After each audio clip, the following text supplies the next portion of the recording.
Picture this: the vast Roman Empire at the height of its power. The wise philosopher Emperor Marcus Aurelius sits on the throne, guiding Rome through wars and plagues. But in the distant eastern provinces, something unexpected is brewing. Imagine a Roman general, once fiercely loyal to Emperor Marcus Aurelius, who suddenly proclaims himself ruler of Egypt and Syria. In the year 175 after Christ, Gaius Avidius Cassius, a man who had repeatedly proven his valor on the battlefield, chose to challenge the very empire he had sworn to protect. What would drive a celebrated hero to become a usurper? And how did this bold act of defiance alter the course of Roman history? Gaius Avidius Cassius was one of the most distinguished generals of the Roman Empire during the reign of Marcus Aurelius. Born in Syria to a family of influence, he rose rapidly through military ranks, gaining fame for his successful campaigns in the East.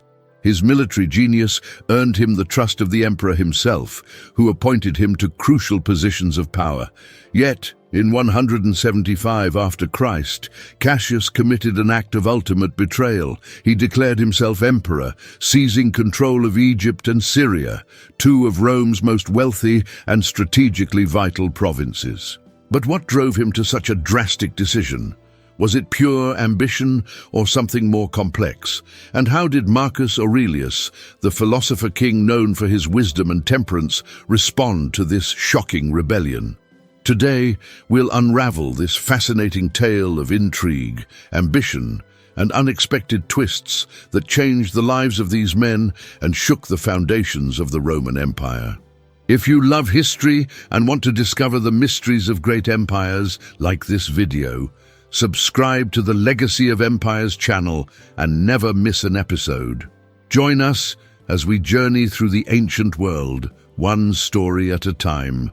Let's dive into the remarkable rise of Gaius Avidius Cassius, a man whose ambition would forever change his legacy.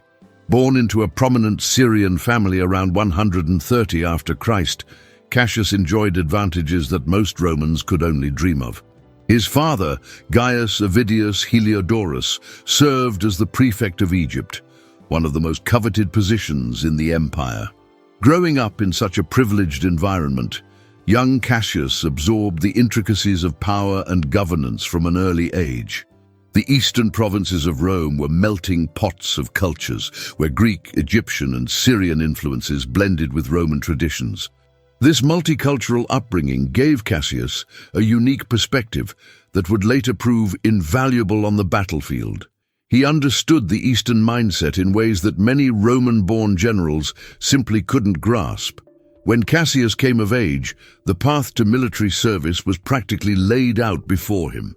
His family connections opened doors, but it was his natural talent for strategy and leadership that truly propelled him forward. He quickly rose through the ranks, earning respect not through his name, but through his actions. The defining moment in Cassius's career came during the Parthian War under Emperor Marcus Aurelius. The Parthians, Rome's greatest eastern rivals, had been a thorn in the empire's side for centuries. Their mounted archers and hit-and-run tactics had famously devastated Roman legions in the past. Yet where others had failed, Cassius excelled. He adapted Roman tactics to counter the Parthian style of warfare, showing remarkable flexibility uncommon among Roman commanders. His victories were decisive and spectacular. He even managed to sack the Parthian capital of Ctesiphon, a feat that sent shockwaves throughout the east. Marcus Aurelius, impressed by these achievements, placed ever greater trust in his capable general. Cassius was appointed governor of Syria, essentially making him the emperor's representative across the eastern provinces. For a man from the east, this was an extraordinary honor and responsibility. But beneath the surface of this loyal servant lurked a burning ambition. Perhaps it was the taste of power, or maybe the distance from Rome allowed him to entertain thoughts that would be dangerous in the capital.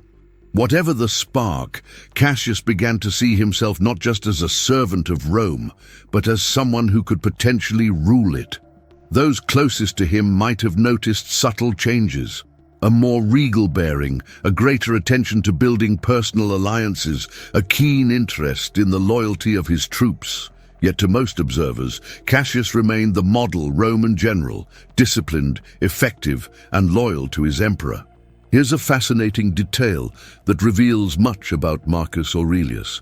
Even after Cassius betrayed him by declaring himself emperor, Marcus showed remarkable compassion. In an age when treason typically meant death, not just for the traitor, but for their entire family, Marcus ordered that Cassius's family be spared from punishment. He even requested that the Senate not execute any of Cassius's co-conspirators, saying he wished his reign to be unstained by senatorial blood. This level of mercy was almost unheard of in Roman politics, where vengeance was typically swift and comprehensive. This extraordinary act of clemency speaks volumes about Marcus Aurelius's character and his commitment to Stoic principles. While he could not allow the rebellion to stand, he refused to engage in the kind of vindictive purges that had characterized so many Roman power struggles. It was a decision that would be remembered long after both men were gone. In the year 175 after Christ, the Roman Empire was facing challenges on multiple fronts. Emperor Marcus Aurelius was campaigning along the Danube, fighting Germanic tribes that threatened Rome's northern borders. The empire was stretched thin, with resources diverted to these costly frontier wars. Meanwhile, in the distant eastern provinces, an opportunity was about to present itself to an ambitious general. It began with a rumor, whispers that spread like wildfire across the Mediterranean. Emperor Marcus Aurelius had fallen ill and died during his campaign against the Marcomanni. News traveled slowly in ancient times, often distorted with each retelling. By the time these reports reached Syria, they had taken on the weight of certainty. Gaius Avidius Cassius, now governor of Syria and commander of the Eastern legions, faced a critical decision. If the emperor was truly dead, the empire would face a succession crisis. Marcus's son Commodus was young and inexperienced, just a boy of 15. The empire, Cassius might have reasoned, needed a strong, experienced hand to guide it through these turbulent times. What happened next was either a calculated gamble or an act of brazen ambition. Cassius declared himself emperor, claiming the purple for himself. Some historical accounts suggest that Faustina, Marcus Aurelius's own wife, may have encouraged Cassius to take this bold step, fearing for her own position if power fell into the wrong hands after her husband's death. Whether this was true or merely propaganda to justify his actions remains debated by historians to this day. The reaction in the eastern provinces was swift. Egypt, with its vital grain supplies that fed Rome itself, quickly acknowledged Cassius as emperor. Syria, where Cassius had built relationships for years, followed suit. Other eastern provinces began to waver in their loyalties. Within weeks, Cassius controlled a significant portion of the empire's eastern territories. This was no small matter. The eastern provinces were the jewels of the empire, wealthy, cultured, and strategically vital. Egypt alone provided much of the grain that fed Rome's hungry population. Syria was a crucial buffer against the Parthian Empire, Rome's persistent eastern rival. By controlling these regions, Cassius had effective leverage over Rome itself.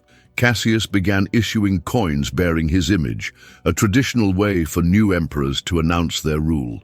He appointed loyal supporters to key positions and began gathering forces. If he could consolidate his position in the east, he would be in a strong position to march on Rome itself. But there was one critical flaw in Cassius's plan.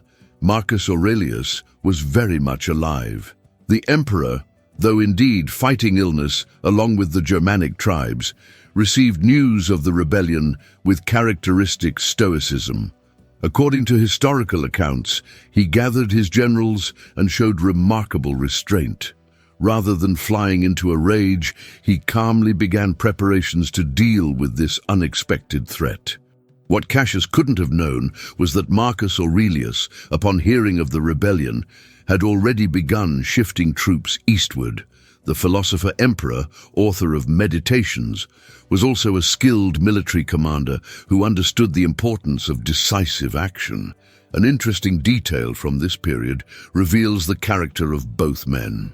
When Marcus's advisors urged immediate and harsh retribution against Cassius's supporters, the emperor allegedly replied, "Let us show them that we know how to conquer in a better way." This approach, measured, strategic, and even merciful, stood in stark contrast to the bloody purges that had characterized previous Roman power struggles. As Cassius consolidated his position in the east, little did he know that his rebellion was built on a foundation of sand. The empire held its breath as two formidable men, once allies, now opponents, prepared to determine the fate of Rome. When news of Cassius's rebellion reached Marcus Aurelius on the northern frontier, the emperor faced a critical dilemma. Known throughout the empire as the philosopher-emperor, Marcus had spent years writing his personal reflections on virtue, duty, and the nature of power, writings that would later become the famous Meditations. Now, he needed to set aside his philosophical musings and act decisively as a military commander. The timing couldn't have been worse. The empire was already stretched thin, fighting the Germanic tribes along the Danube. Every legion was precious, and diverting forces to the east would weaken the northern frontier. Yet allowing Cassius's rebellion to grow unchecked was unthinkable. Marcus called his war council together in his tent on the frontier. His generals expected rage, perhaps even fear, but instead they found their emperor calm and methodical. "A man's worth," he reportedly told them, "is no greater than the worth of his ambitions." He would not allow ambition to tear the empire apart. With characteristic thoroughness, Marcus began preparing his response. He gathered his most trusted legions and made ready to march east. At the same time, he sent messengers ahead, carrying letters to governors and military commanders whose loyalty might be wavering. These communications revealed Marcus's political shrewdness, offering pardons to those who returned to the fold while emphasizing the legitimacy of his rule. What many don't realize is that Marcus also reached out directly to Cassius himself. In a remarkable letter preserved by ancient historians, the emperor offered his former general a chance to step down peacefully. "You need not fear for your life," he wrote, "for I am not Nero or Domitian." This reference to previous emperors, known for their cruelty, demonstrated Marcus's commitment to mercy, a radical concept in Roman politics. The emperor's son, Commodus, reportedly urged his father to take swift vengeance against the usurper.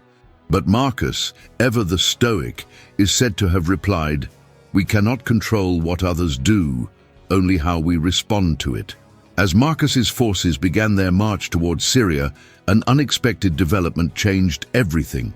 Just 3 months into his rebellion, Cassius was assassinated by his own men. A centurion named Marcus Antonius struck the fatal blow, reportedly after learning that the emperor was still alive and marching east. Ancient sources tell us that Cassius's head was cut off and presented to Marcus Aurelius as proof of his death. The emperor, in a gesture that shocked many, turned away from the grisly trophy and refused to look upon it. He ordered the head to be given a proper burial, saying that he had hoped to pardon Cassius, not to see him dead. With their leader gone, Cassius's supporters quickly surrendered. The rebellion collapsed almost as quickly as it had begun. Marcus continued his journey east, now not to wage war, but to restore order and confidence in Roman rule. Upon reaching Syria, the emperor demonstrated remarkable clemency. He ordered all documents in Cassius's headquarters to be burned without reading them, saying he did not wish to learn who might have sympathized with the rebellion and be forced to hold grudges. This act of deliberate ignorance was a political masterstroke, allowing potential supporters of Cassius to return to loyalty without fear of reprisal. The rebellion was quashed, but it left deep scars on the empire. It revealed the fragility of imperial control over distant provinces and the dangerous ambitions that could arise from successful generals. Most importantly, it showed how quickly loyalties could shift based on mere rumors. Did you know that Marcus Aurelius spared Cassius's family? If you're enjoying this video, please like, share, and subscribe to the Legacy of Empires channel for more amazing stories from ancient history. And tell us in the comments, do you think Cassius was a traitor or just an ambitious man caught up in circumstances beyond his control? Though his rebellion lasted merely 3 months, the shadow of Gaius Avidius Cassius stretches far across Roman history.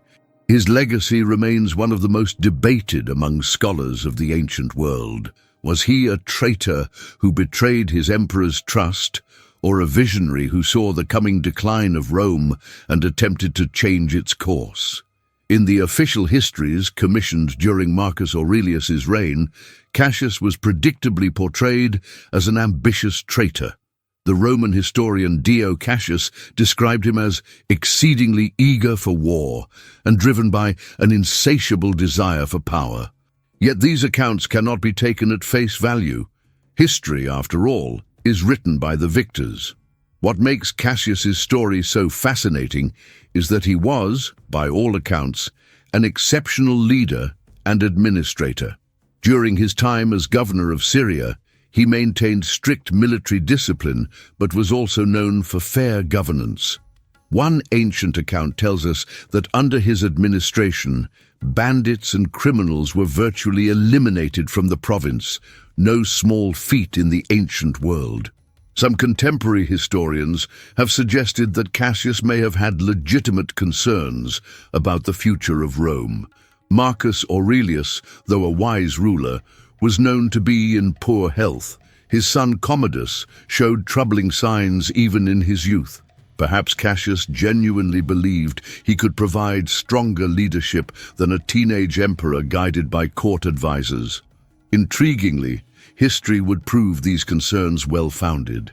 After Marcus Aurelius died in 180 after Christ, Commodus became emperor and proved to be exactly the kind of ruler Cassius might have feared: erratic, self-indulgent, and increasingly tyrannical. Under Commodus, the empire began a slow but steady decline that many historians mark as the beginning of Rome's eventual fall. One remarkable aspect of Cassius's legacy is how it influenced Marcus Aurelius himself. In the final years of his life, after putting down the rebellion, Marcus devoted more attention to preparing Commodus for leadership. Ancient sources tell us he brought his son with him on campaigns and tried desperately to instill in him the virtues of good governance. That these efforts ultimately failed makes the story all the more poignant. The rebellion also forced Marcus to confront the structural weaknesses in imperial administration. Too much power concentrated in the hands of provincial governors could threaten the entire empire. In response, he began implementing reforms to divide military and civil authority in the provinces, changes that would be further developed by later emperors. Perhaps the most fascinating legacy of Cassius is found in a small passage from Marcus Aurelius's Meditations, believed to have been written after the rebellion. The emperor reflects, "The best revenge is to be unlike him who performed the injury." Many scholars believe this was a direct reference to Cassius's betrayal, showing how deeply the incident affected the philosopher-emperor. Among the Syrian and Egyptian populations, Cassius maintained a different sort of legacy. Local traditions in parts of Syria preserved tales of Cassius as a native son who almost became emperor.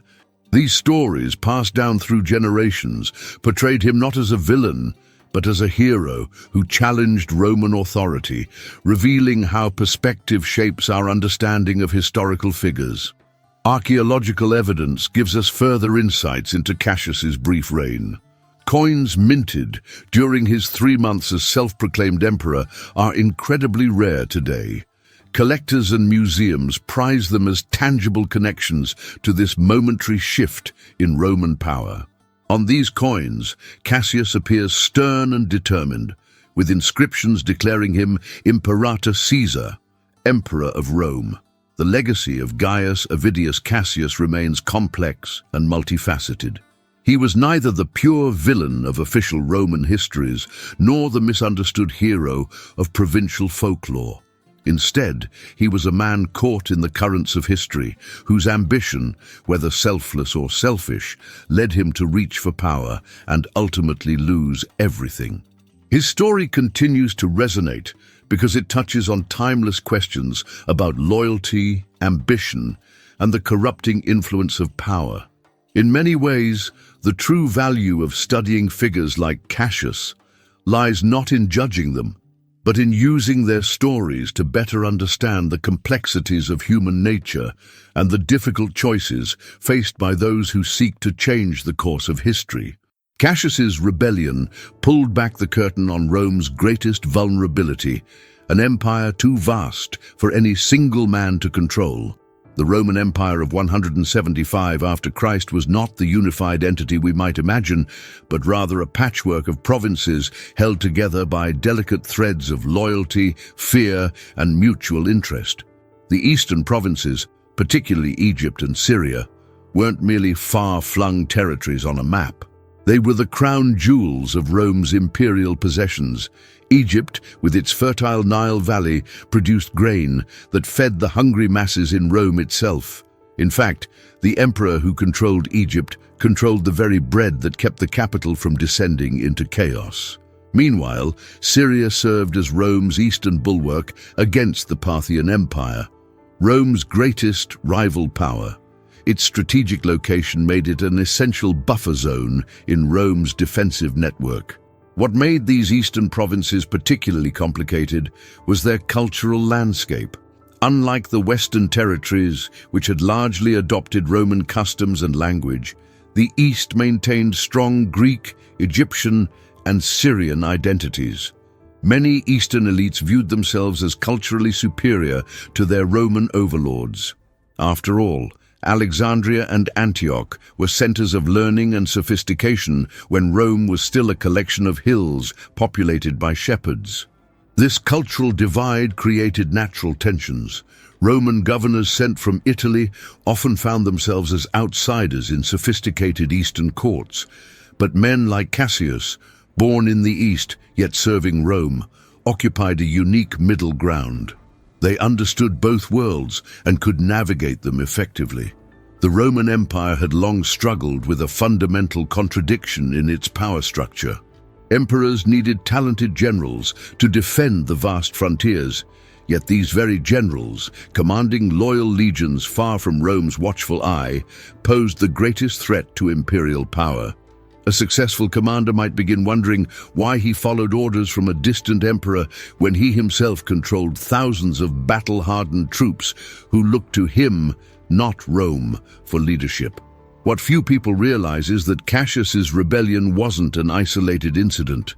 The year 193 after Christ would see not one, but 5 different men claim the imperial purple. This year of the 5 emperors demonstrated how the seeds planted during Cassius's brief uprising would later bear bitter fruit. The lesson was clear. Ambitious generals with loyal troops could make a bid for supreme power. Marcus Aurelius understood this danger better than most. After Cassius's rebellion, he made a crucial decision. He began bringing his son Commodus on campaigns, introducing the young heir to the legions, building personal loyalty between future emperor and army. This was a direct response to the vulnerability exposed by Cassius. Perhaps the most fascinating aspect of these imperial intrigues was the role of information or misinformation. Cassius's rebellion began with a false rumor of Marcus's death. In an age without rapid communication, such rumors could take on a life of their own, spreading faster than they could be corrected. Provincial governors might wait months for confirmation from Rome, forced to make momentous decisions based on incomplete or inaccurate information. The rebellion also exposed the fickle nature of loyalty in Roman political life. Men who had served under Cassius for years, who had shared meals and battlefield triumphs with him, ultimately chose to assassinate their leader when the political winds shifted. Roman loyalty was always conditional. tied to success, power, and advantage, rather than personal affection. One particularly revealing detail comes from the aftermath of Cassius's death. When Marcus Aurelius arrived in Egypt, he discovered that many local officials had quickly destroyed evidence of their support for Cassius, rewriting history in real time to save their positions and their lives. The Great Library of Alexandria itself may have purged documents relating to Cassius's brief reign, an early example of historical revisionism serving political necessity.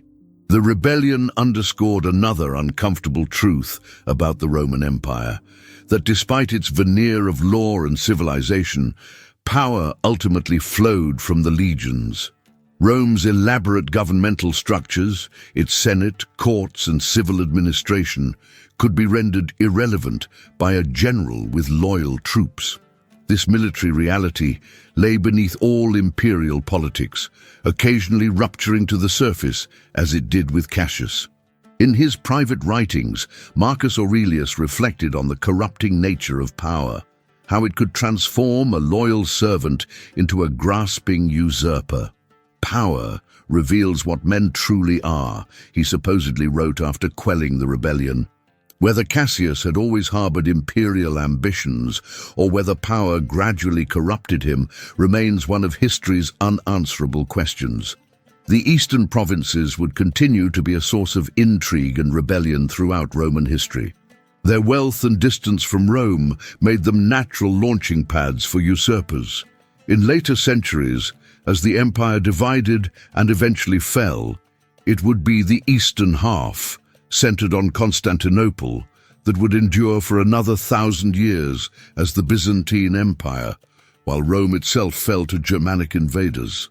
Cassius's rebellion may have been brief, but it exposed the fault lines that would eventually fracture the Roman world, the tensions between East and West, the dangerous power of military commanders, and the fragility of an empire stretched thin across 3 continents. In many ways, his 3-month uprising was a preview of the crises that would engulf Rome in the centuries to come. As our journey through ancient Rome comes to a close, the story of Gaius Avidius Cassius leaves us with more questions than answers.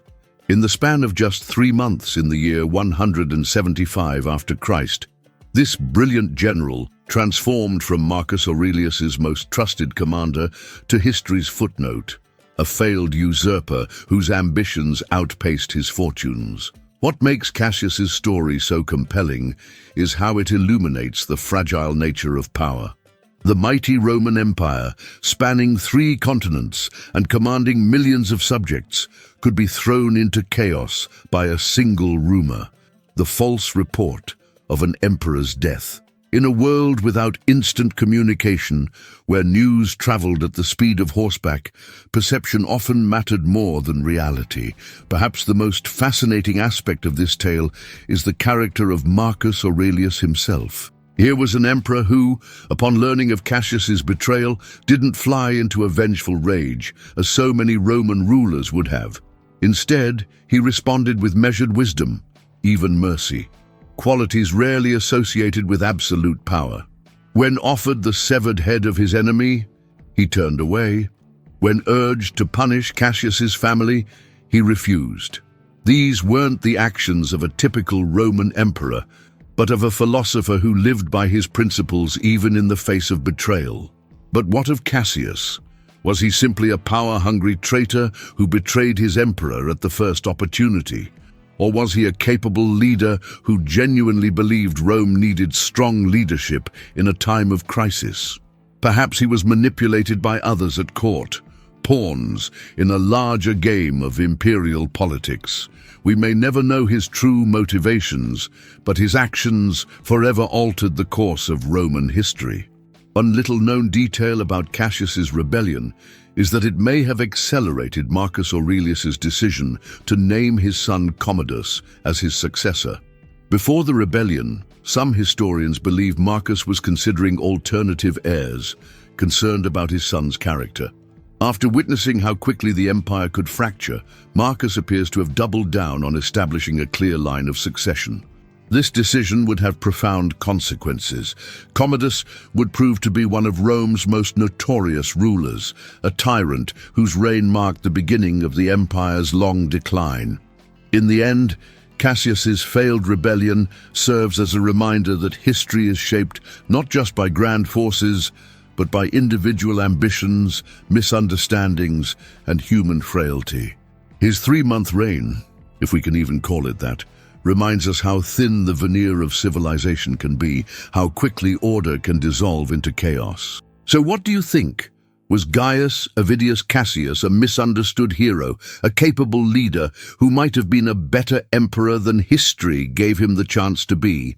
Or was he a traitor who betrayed the trust of one of Rome's greatest emperors and received the fate he deserved? Perhaps he was something in between, a complex man caught in the currents of history, making choices that seemed reasonable in the moment, but catastrophic in hindsight. If you've enjoyed this exploration of ancient Roman intrigue, please take a moment to like this video and share it with friends who appreciate the fascinating complexities of history. Subscribe to Legacy of Empires for more deep dives into the ancient world. From the rise and fall of great civilizations to the extraordinary individuals who shaped them. And let us know in the comments which ancient figure or event you'd like us to cover next. Remember, history isn't just about memorizing dates and names. It's about understanding the human stories that have shaped our world. Join us next time as we continue our journey through the legacy of empires. Until then, this is Legacy of Empires, bringing the ancient world to life.